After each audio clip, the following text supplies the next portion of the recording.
Sud Radio, la minute du coach. Bonjour Fabien. Bonjour Pablo. Où nous emmènes-tu aujourd'hui ? Aux antipodes de l'utilitarisme. C'est-à-dire que parfois j'ai l'impression autour de moi, notamment dans le chef de certains de mes clients, qu'on vient quémander des stratégies pour être efficace, mieux, efficient et obtenir quelque chose, plus de clients, plus de parts de marché, plus d'argent, plus de plus. Mais tu as des réponses à leurs questions. J'ai des réponses. Principe. Bien sûr, je les ai, oui, je les ai.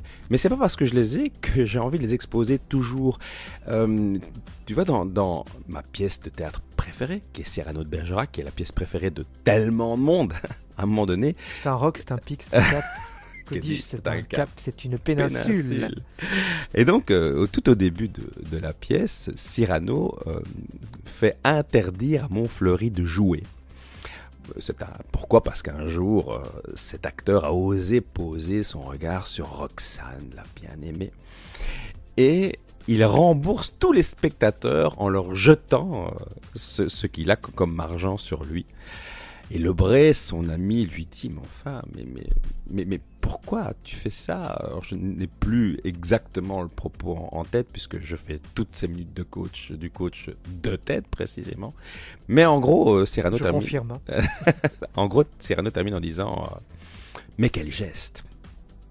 C'est la beauté du geste. Alors certes, il ne sait plus se nourrir, il n'a plus quoi se nourrir pour plusieurs semaines, mais le geste a été fabuleux et j'ai l'impression que ça se perd. Et moi récemment, j'ai eu un projet artistique et puis l'an dernier j'en avais eu un autre.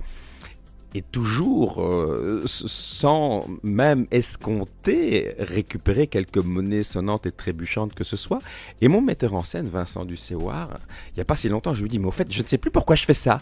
Et il me dit « Pour le geste artistique ».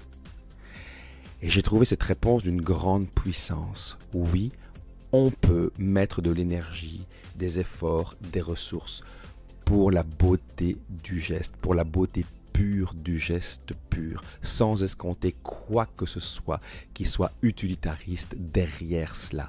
Cela se perd et à mon sens, cela nous rend beaucoup plus dignes, voire nobles. Merci Fabien, à la semaine prochaine pour une autre minute du coach sur Sud Radio.